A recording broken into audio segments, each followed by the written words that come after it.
Vamos a leer el escrito que el sindicato ha aprobado para la inauguración de este evento. Cuando se fundó el núcleo de la Primera Internacional en España, el 21 de diciembre de 1869, y se constituyó en sesión de la AIT, meses más tarde pasó por Puerto Real Anselmo Lorenzo, integrante de aquel núcleo, manteniendo una reunión con puertorrealeños con la idea de captar adeptos a las ideas internacionalistas para intentar celebrar un congreso obrero. De eso ya participó Puerto Real como delegación en representación de los campesinos en el Congreso de Barcelona, que se celebró el 19 de junio de 1870 en el Teatro del Cid. En Puerto Real, en la década de los 70 y 80 del siglo XIX, ya se empezó a trabajar las ideas anarquistas en la clase trabajadora. Varias huelgas en la construcción del dique de Matagorda, huelga de braceros, en la Carraca, gremio de zapateros. A finales de los 90 ya empiezan a preocuparse las instituciones locales y de la provincia por el resurgir del movimiento anarquista, ya que en el ayuntamiento edita una lista negra de 20 personas con direcciones y profesiones.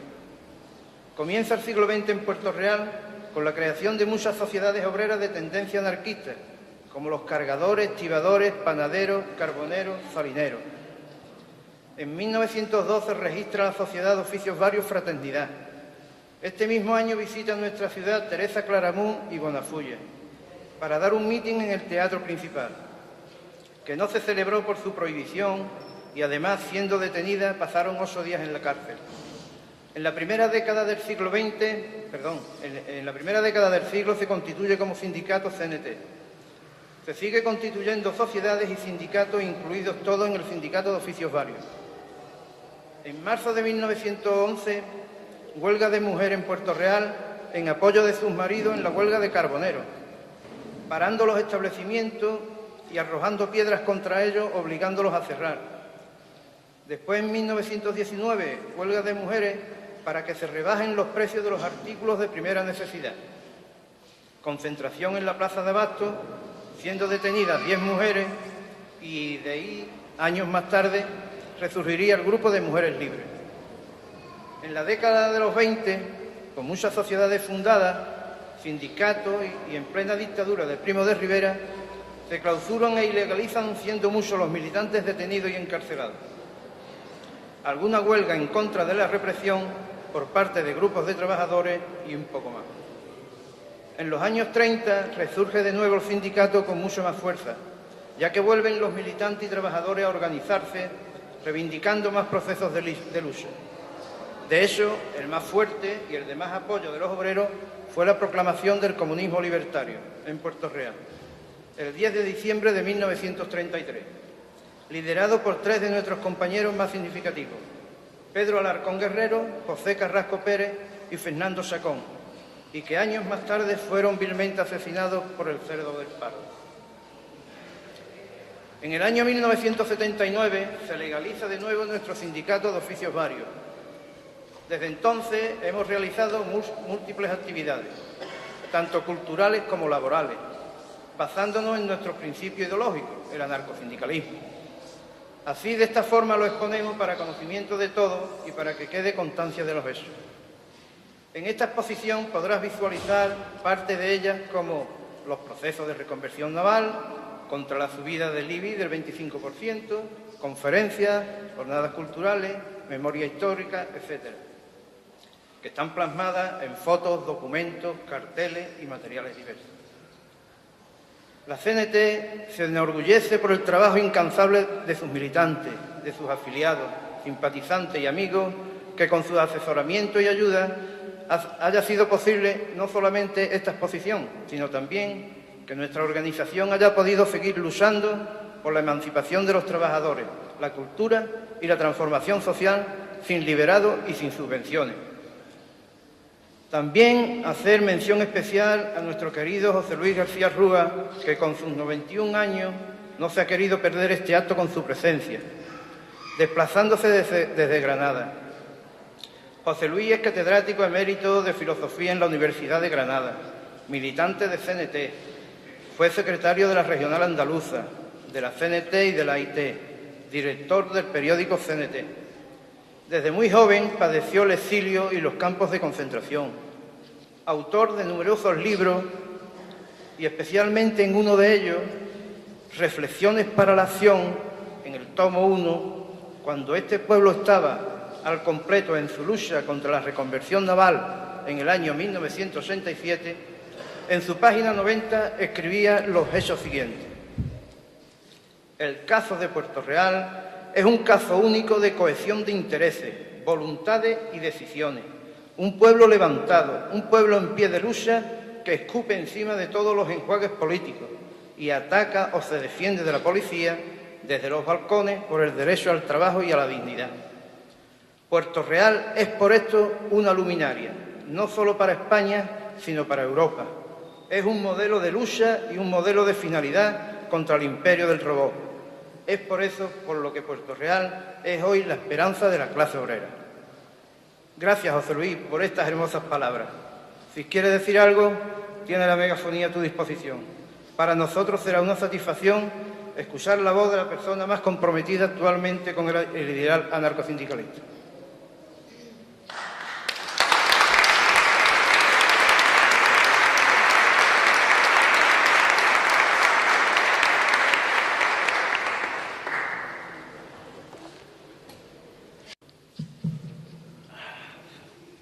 Está bien, sí. Queridos compañeros, queridos amigos, queridos ciudadanos de Puerto Real, este pueblo maravilloso al que estoy unido desde hace muchos años. Me invitaron los compañeros de Puerto Real a venir a este acto de apertura y desde luego acepté. Pero en fin, yo tengo un cuerpo de 91 años y ya sabéis lo que es el cuerpo, es un producto mecánico que se estropea como todas las máquinas y naturalmente el mío está estropeado. Preví que me harían decir en unas palabras, pero no tengo la capacidad que tuve siempre y por eso tengo unas cuartillas aquí que yo quiero leerlas. Las cuartillas son escasas, no os cansaré mucho, pero se trata sobre todo de mantener las ideas del anarquismo y por qué el anarquismo se mantiene. Esto es lo que espero que entre en la conciencia de las gentes lo más pronto posible. La primera cuartilla se refiere a la pervivencia del anarquismo. Dice, no son pocos los autores que califican de milagro el hecho de la pervivencia social de las ideas del anarquismo. A pesar de la gran persecución, el asedio concretado en su incesante ofensiva lingüística contra el lenguaje del anarquismo, haciendo que nuestra palabra acracia, que significa no poder, ellos la traten de ridiculizar, diciendo que el poder es necesario porque es el garante de la justicia. Ya veremos, todos vosotros sois conscientes en vuestras propias personas de qué justicia se trata de la defensa de este poder. Bien, desfiguran, por lo tanto, los términos del anarquismo y se hace un cierre mediático a cualquier vía de clarificación que pueda expresar lo que realmente es el anarquismo. Todo ello está, o sí lo manifiesto, en bien significativo de la voluntad, mejor dicho, de poner de relieve la voluntad estato-capitalista de borrar de raíz, sin rastro, todo lo que afecte al mundo representado por el anarquismo. Pues bien, por encima de todo esto, las ideas, las propuestas, los modos y los fines del anarquismo siguen vivos. ¿Por qué siguen vivos? Es la pregunta. Un historiador de ideas políticas llamado Christian Ferrer expresa esta opinión. El anarquismo pervive porque no ha surgido hasta ahora un antídoto teórico y existencial de mejor calidad contra la sociedad de dominación. Por otro lado, otro intelectual del mismo término dice las palabras siguientes sobre esta pervivencia del anarquismo. El anarquismo se libra de la tumba porque se dirige a la condición humana de todas las épocas. Perviven, pues, sus ideas y modos porque responden a causas profundas y necesidades hondas en el ser común social e individual de la naturaleza humana. Las ideas del anarquismo pretenden ser el reflejo vivo del ser social en su desarrollo y se concretan en el desenmascaramiento del régimen que somete y atenaza a la sociedad como un sistema de contradicciones, fuente de los incontables modos de sufrimiento del pueblo sometido y de la irracionalidad conjunta del sistema. De la conciencia de todo ello y de su concreción teórica surge el compromiso voluntario de adoptar una práctica revolucionaria negativa del sistema como puerta de liberación y emancipación del conjunto social. Esto no es de un tiempo o de otro, esto es de todos los tiempos. De ahí la persistencia del anarquismo. Las formas de contacto con el anarquismo pueden ser diversas.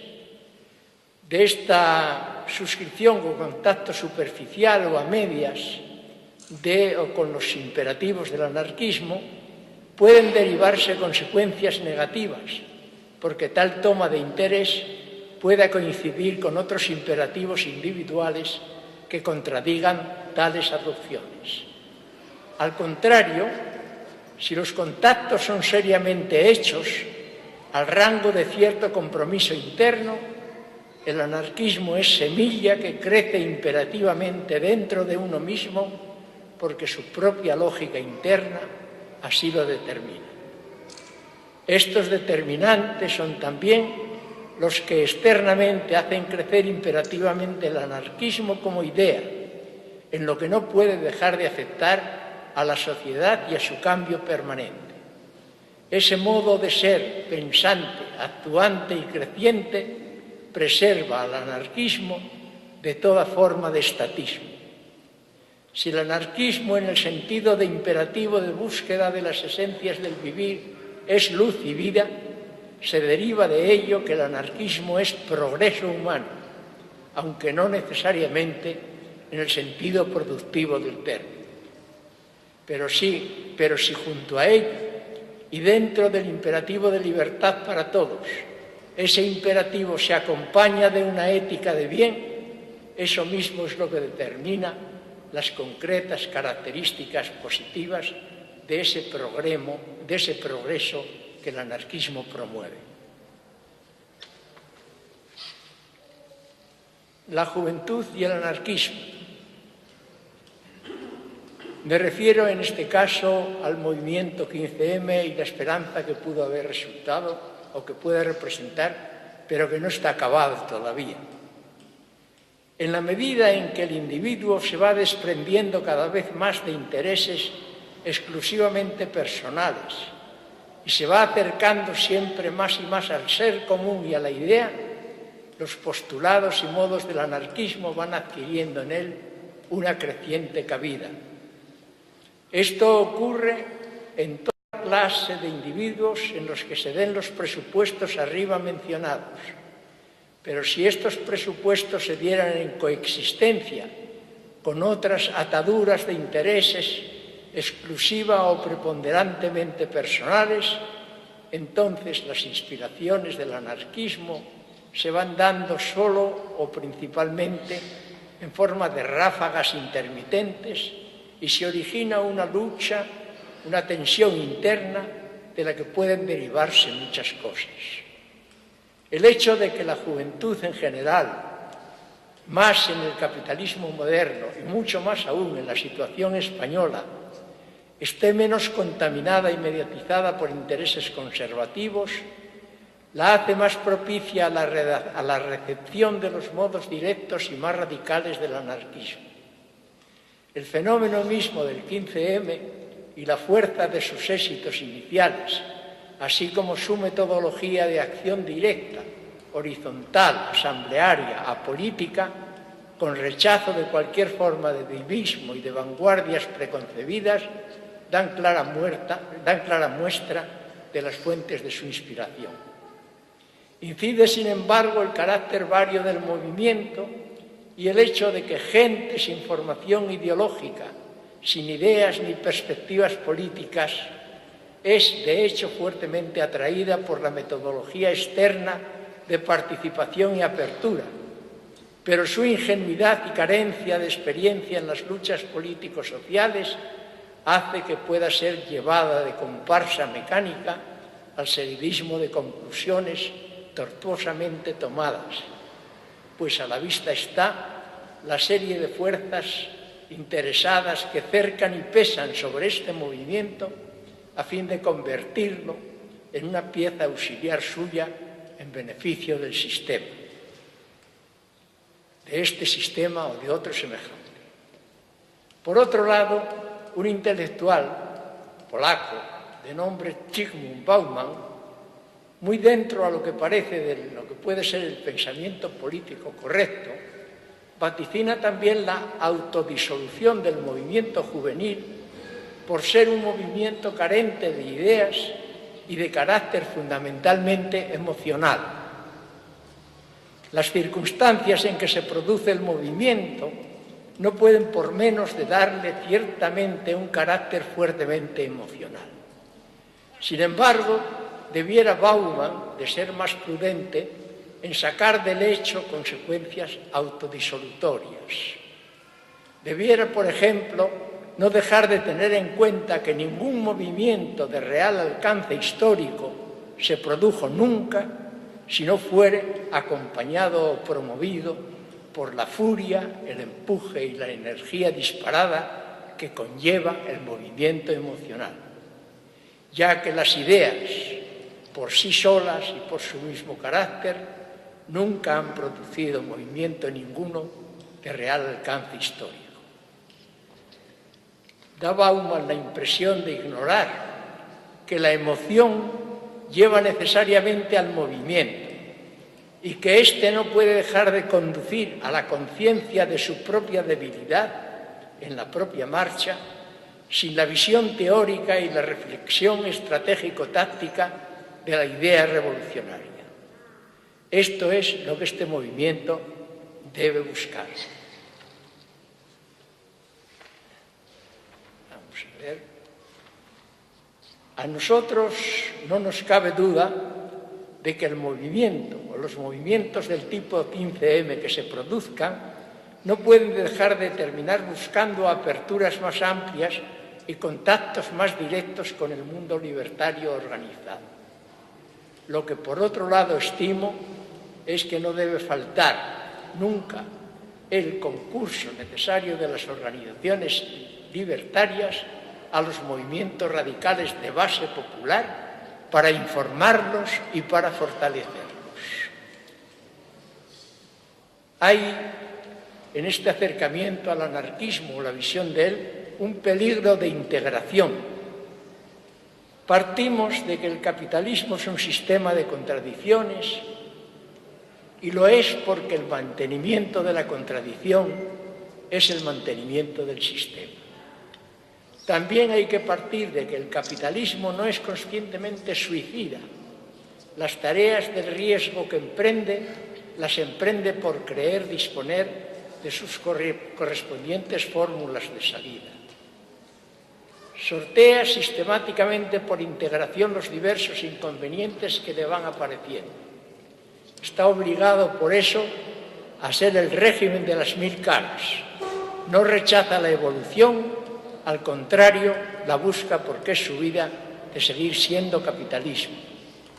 Es así como tiene asumido o va asumiendo el ecologismo, el feminismo y el pacifismo en la forma que le conviene, Ese es el peligro de integración contra lo que sobre todo la juventud tiene que estar en guardia.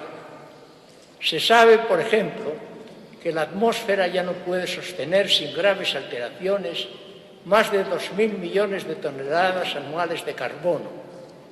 Pero los Estados Unidos, Japón y otros ya emiten entre 12 y 27 veces más de lo que supone el ritmo autorizado e indicado a cada nación. Pero las naciones hiperindustrializadas compran el cupo o parte del mismo a las naciones pobres no industrializadas y aún así se sigue superando el montante total. Se va aprobando la tasa Tobin para el pago de los desarreglos y los únicos problemas de los que el capitalismo se hace sensible son los de quién debe pagar los costes del equilibrio ecológico.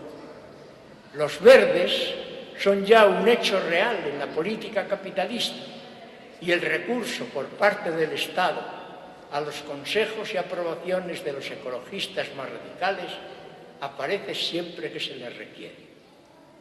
Los partidos, organismos e instituciones tienen ya muy superasumido el reparto equilibrado de cargos para las mujeres y en su lenguaje la forzada y formalizada diferenciación del os-as, hombres, mujeres, no deja de salir de su boca. En la misma policía y en el ejército aparece el prurito de ir buscando ese equilibrio formal.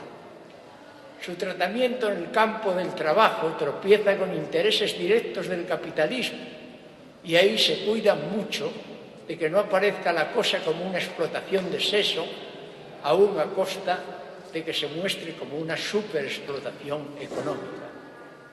El voluntariado, las ONGs solucionan graves problemas al pseudohumanismo burgués y el pacifismo como actitud tópica es una pera en dulce para el propio sistema capitalista.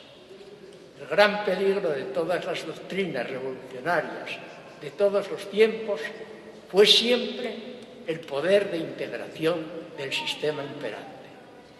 Solo hay un modo de librarse de tal peligro y son dos cosas. Una, no salir nunca del terreno de la sociedad como suelo, por lo tanto, ni pisar el terreno propiamente político.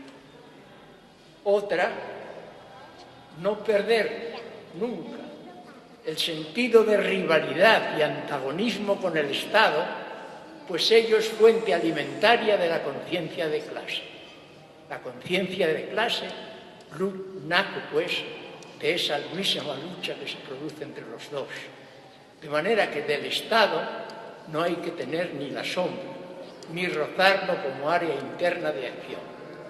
Sobre todo, no perder nunca de vista que uno de los grandes peligros del Estado es su gran capacidad de atracción, de ofrecimiento y engaño para ocultar y escamotear las fatales consecuencias de su acceso a él.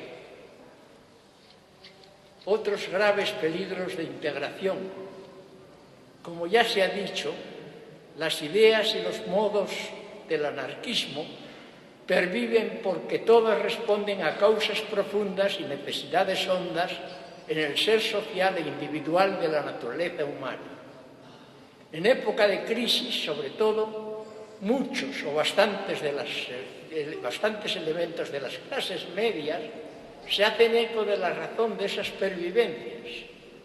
La dureza, sin embargo, de una adhesión entera y práctica a las mismas, con resultado de una militancia de fuerte compromiso social que supone la entrada en una zona donde se es objeto constante de persecución por el sistema, reduce considerablemente las consecuencias lógicas de aquella primera toma de conciencia.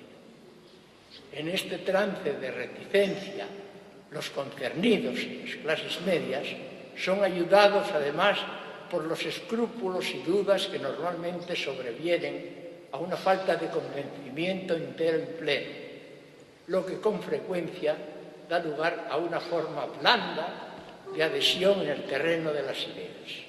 Esta forma blanda les lleva a creer que lo efectivo no es el enfrentamiento claro y directo con el sistema, sino una actividad opositora dentro de la adaptación al mismo.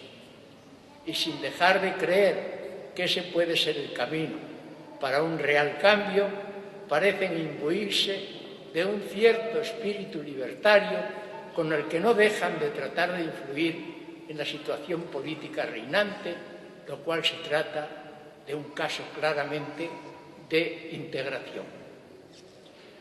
Mientras la cosa se mantenga en estos términos, el fenómeno no es ni mayor ni medianamente peligroso, pues no deja de pertenecer a la habitual evolución psicosocial e ideas de las clases medias.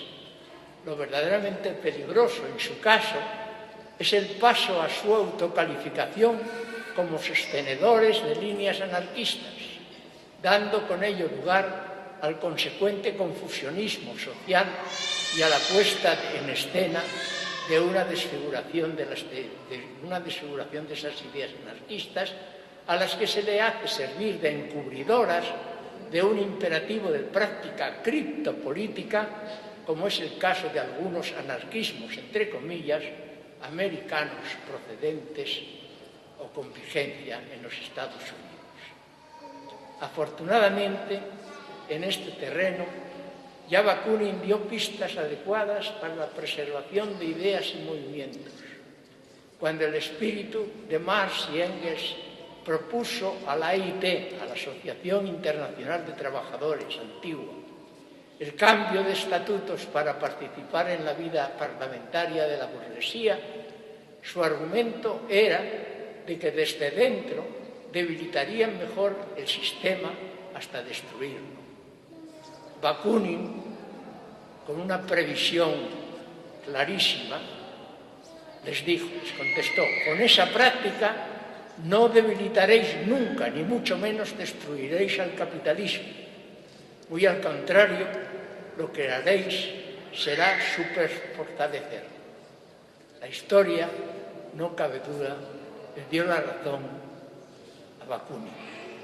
De manera que el capitalismo es hoy mucho más fuerte de lo que era en 1870, época en la que sucede todo esto, justamente por ese tratar de infiltrarse en el interior de los parlamentos y creer que desde dentro se puede tirar al sistema.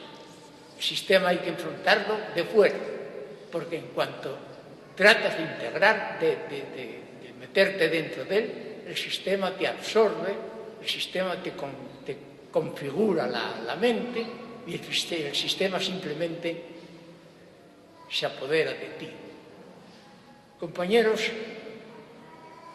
escribí estas 4 palabras para que Paquito y los compañeros de Puerto Real vieran que mi palabra, la palabra del hombre, que es lo más grande que el hombre tiene, no faltara en este caso.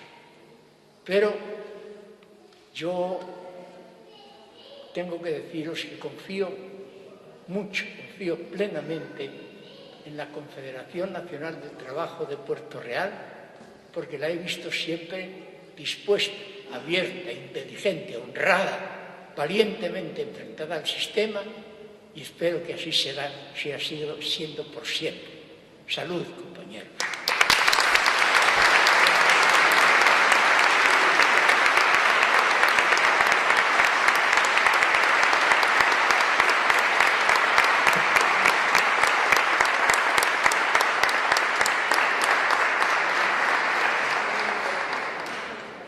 Bueno, por todo lo expuesto anteriormente, esta exposición va dedicada a ellos, a los anarcosindicalistas de Puerto Real de principios del siglo XX que lucharon y dieron su vida por un mundo mejor, y a todos los anarquistas de este país que sufrieron represión y hasta muerte en todos los tipos de gobierno que le tocaron vivir: reinado, dictadura, república, el fascismo y la democracia.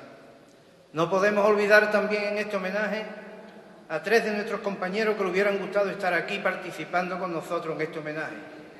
Quique Gaviño Mosteiro, Juan Alarcón López y Francisco Javier Barcia Rubio, Kiko, fallecido hace 5 días.